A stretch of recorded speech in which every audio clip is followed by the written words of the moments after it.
How important is it to have that leadership in the locker room and guys who hold each other accountable?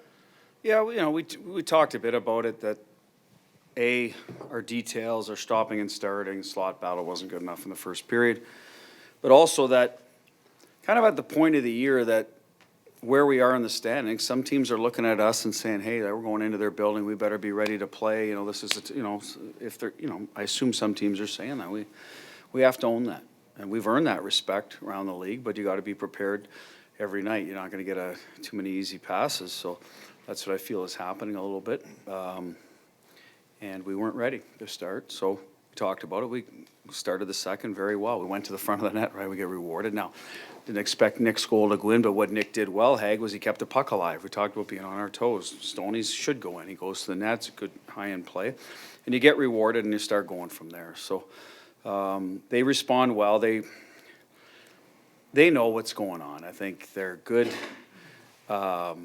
students of the game, and they can hold themselves accountable and self-analyze well enough to know that wasn't good enough. My job to remind them. Mark had mentioned that Alexander Holtz is impacting the game in other ways, not just scoring.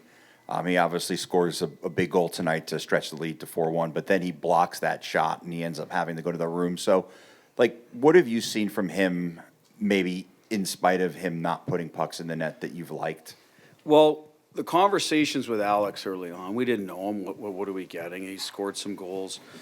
There's talent there, we know, but where does he fit with us? So we've used him at different spots. And at the end of the day, you have to help us win, Alex. That's it. When you're on the ice, if you're not in a scoring situation where you're not finding the pucks, and I thought early in the year the puck did find him a lot. It just didn't go in. There were some crossbars and posts there.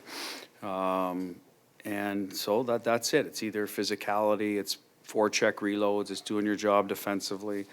He's blocked some, it's more than one now that he's thrown his body in front of. So that's an area of the game he's trying to take some pride in. So good for him. He's looking around going, well, this is what I can do.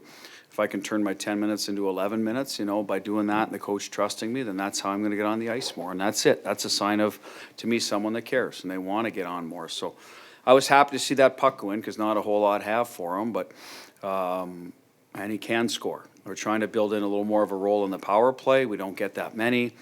The bumper spot with Nick Waugh and Barbie being out, who are usually on the second unit a lot. So they just haven't got much ice time, unfortunately. But he had a good look the other night from the slot against, someone put it in there, Pav, against Montreal. Yeah, just the last game.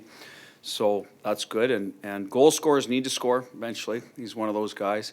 But good on him to not cheat and find, like I said, something where he can hang his hat on for now, and when he leaves the rink, say, hey, I helped us win tonight by doing so and so. That's, to me, a sign of a good teammate.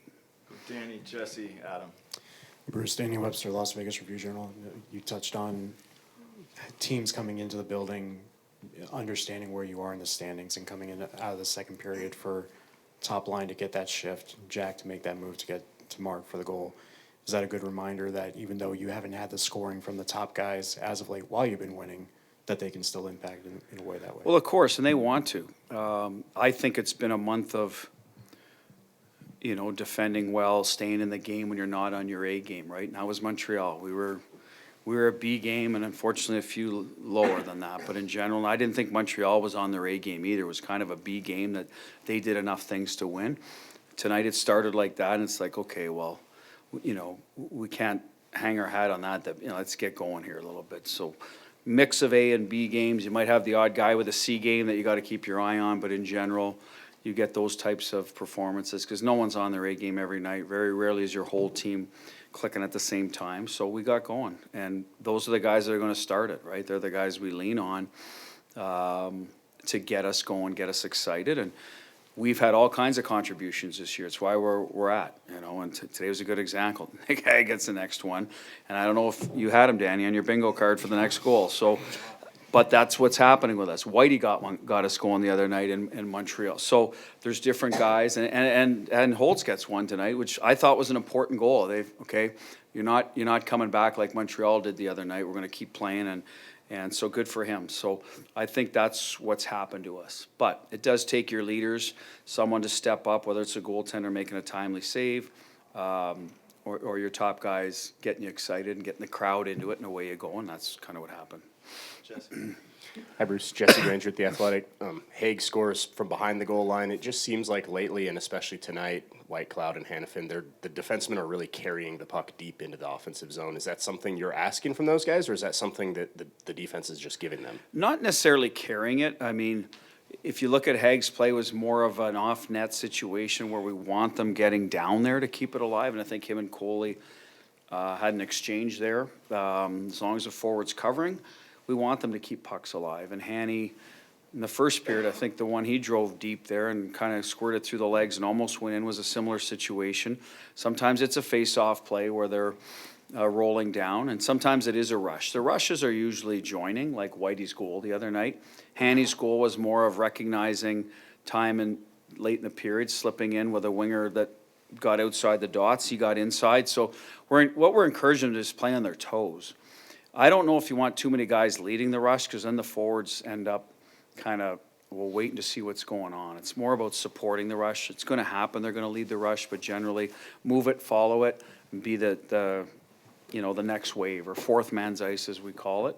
And they're doing a good job keeping pucks alive. We decided after the first period we need to be better at, because what Philly was doing every time they got a loose puck on a situation, they were sending their forwards out and high flipping and trying to transition that way. But if you can pin them in there a little bit longer, that takes away a bit of that part of the game. So we did that better as the game went on and kind of showed up in the second period.